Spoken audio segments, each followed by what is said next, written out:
Hello, today I'm going to change the rear brake pads of our trusted fan Nigel behind me. I'm going to show you how it's done in a few simple steps. You don't need a lot of tools to do this, so you can easily do this on the road. Of course you need new brake pads that fit, some copper spray, some silicone grease, although those two are optional, ratchet and socket, some kind of clamp. I like to use a breaker bar to loosen the wheel nuts, of course a jack to lift up your car, and something to put below your car for extra security. You can also use some wooden blocks or just put the wheel that comes off the car under the car for extra security. Don't jack up your car yet. First we're gonna loosen the nuts. Also, because this is the rear of the van, make sure the parking brake is off and the vehicle is in gear so it can't move anywhere. If you're doing this on the front wheels, put on the handbrake and make sure the car is not in gear. Alright, so this can be a little bit tight. Don't be afraid to use some force. Make sure you go counterclockwise. There we go, just one swing. Just make sure that the bolt is loose and rinse and repeat for all nuts. Next step is to jack up the car. Now this jack came with the vehicle and there's a special place to put the jack.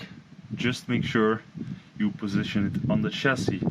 Preferably use the jack that came with the car. Of course, if you have something better, you can use that.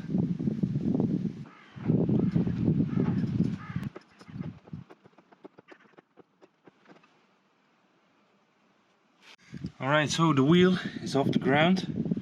You can put under the jack stand and get the wheel off.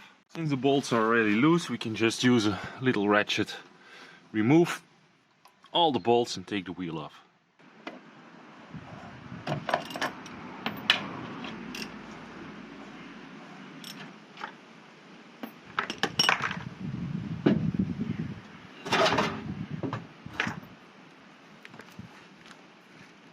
Okay, now the interesting part begins.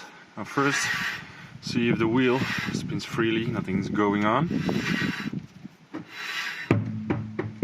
That's my wheel.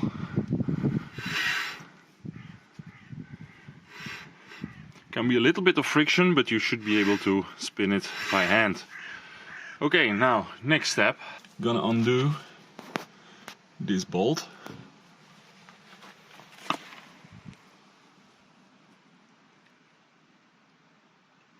And this bolt, just with a ratchet and a socket.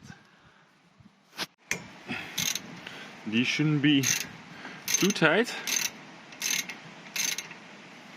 On other vehicles, these are sometimes bolts, then you need to use an Allen key instead of a socket, but they shouldn't be too hard to remove. Just take them out completely and then we're gonna remove the brake caliper. Right, the screws are both out. Gonna see if I can remove this with one hand.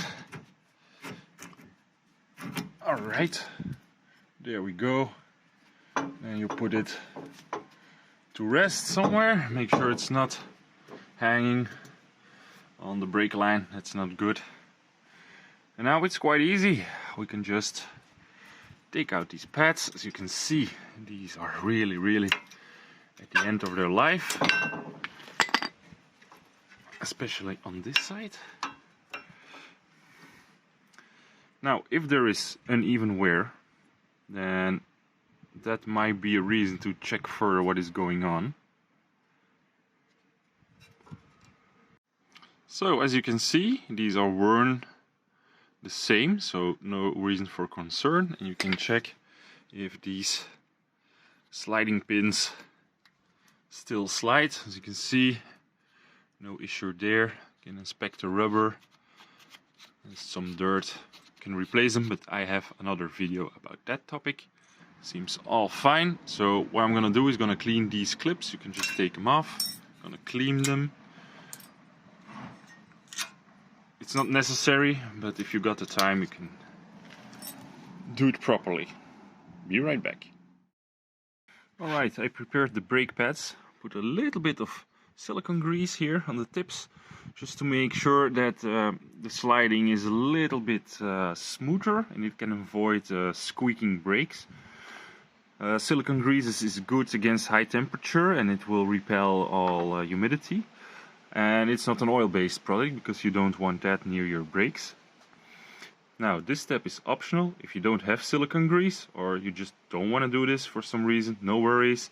You can just put them in without anything and your brakes will work just fine. Alright, so they should slide in with not too much force, like this. No.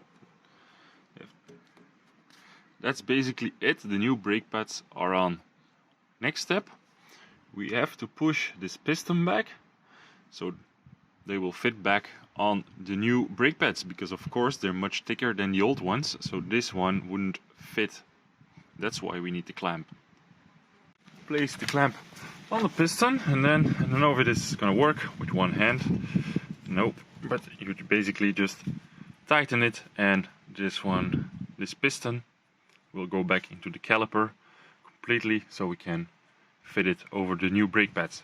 Now let's put the brake caliper back and put back in these screws. I like to add just a little bit of copper spray to make sure they don't seize up next time we have to undo them.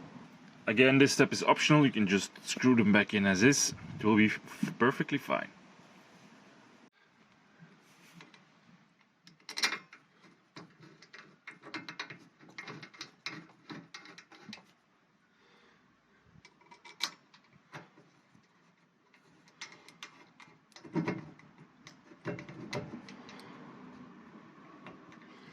Can be a bit tricky to get them in, especially if you're filming with one hand. Just make sure it's nice and tight.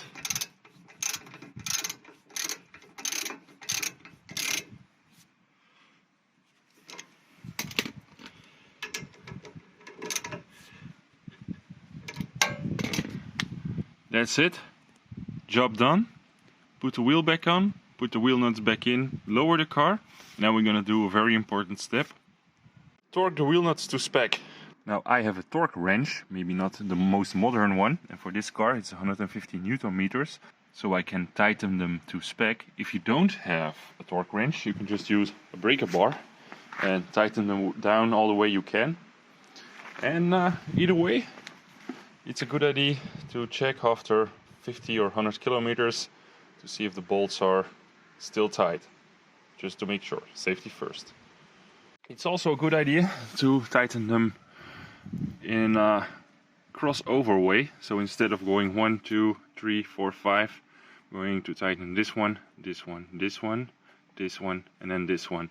Make sure torque is divided equally over all the nuts and the wheel is perfectly flush. There you go. Don't forget to pump the brakes a little bit to get the pistons back to the new brake pads. I hope you enjoyed this episode. I hope you learned something about it. I hope you can save some money by changing your own brake pads instead of going to the garage or the dealer to do this. If you do like this, please give a thumbs up and consider subscribing to our channel. See you next time. Bye.